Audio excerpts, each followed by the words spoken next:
gang, I want to give you a quick update on all that's been happening here in Pittsburgh and all that we hope to see happen in 2018. Renaissance Church has always existed to cultivate a community of renewed disciples for the glory of God and the renewal of our city. And I can confidently say that we've seen that happen, and that's in part to your prayers, to the way that you faithfully have prayed for us this last season, and the way that you have faithfully given to us generously and sacrificially. We thank God for you. Every time we think about you, we thank God for the way that you've given to our church and you have prayed for our church. And this last year has been filled with some joys and some hardships. And some of the hardships have been that we've lost some key leaders in our church. They've moved to other cities, and we send them out both with sadness and with joy because they've been equipped for the work of the ministry. And now they're flourishing in other churches and in other cities as well, living out the gospel for the glory of God. But we've also seen broken relationships in our church. And we've seen broken marriages as well, that we're still asking the Lord, how long? How long will it be until we see these relationships redeemed, these relationships restored? So it's been a hard season of ministry. There's a great cost to living on mission for God. There's a great cost to being a disciple of Jesus. But there's also great joy. And some great joys that we've reported over the past year have been we've been able to move into a new space where we've been able to accommodate our growth, where we're now seeing about 150 adults present in our worship gatherings on Sundays. And on top of that, we've seen 60 loud, rambunctious, crazy kids in and out of our Renaissance Kids ministry every single week. We've also had new leaders come into missional community leadership, 3 new leaders. We've been able to hire on staff a brand new assistant to me, but also a full-time executive pastor, Pastor Jesse. And what gives me the greatest joy to report is that we've seen people come to saving faith in Jesus Christ. We've been able to celebrate 8 baptisms this year. So you can praise God that He's been hearing your prayers. He's been using your generosity for His fame, for His glory in this city.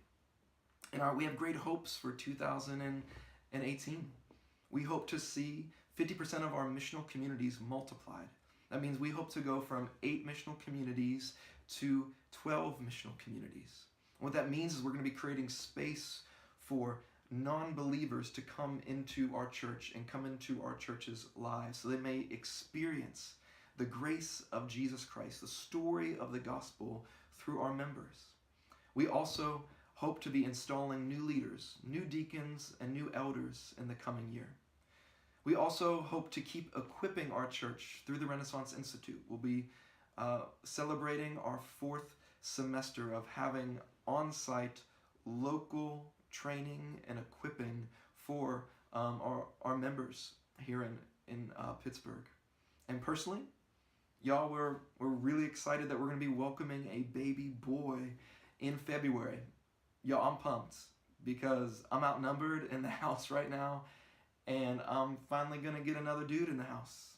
I can't wait to welcome my son. No, you're not getting the name of the son until he's born. You'll just have to wait. You'll just have to wait. But there's a lot of things that we're excited about in 2018. And we're also excited about that our church is going to be able to make up 80% of our projected budget.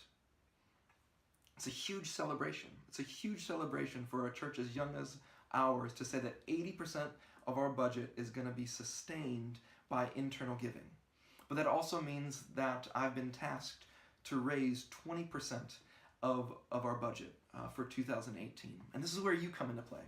This is where I want to invite you into more joy, because we know that it is better to give than to receive.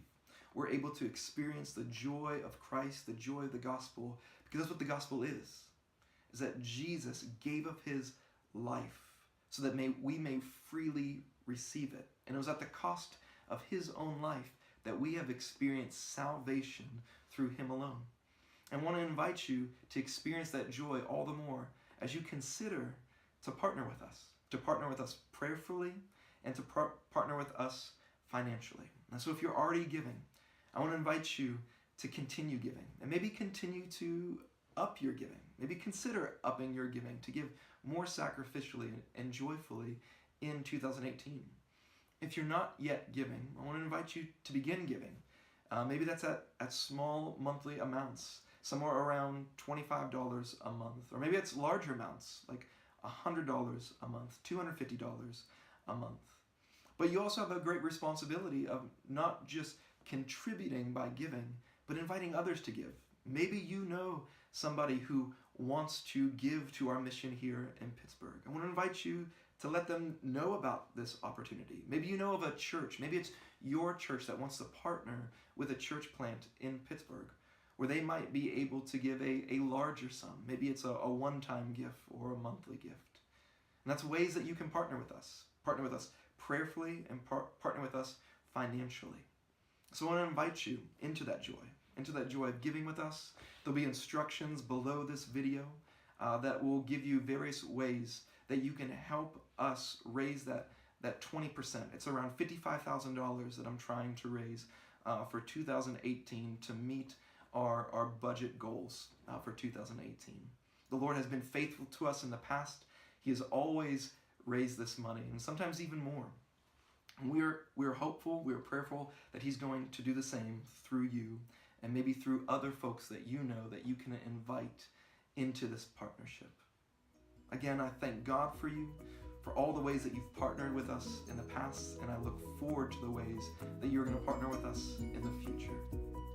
Merry Christmas, and have a happy New Year. I'll see you in the New Year.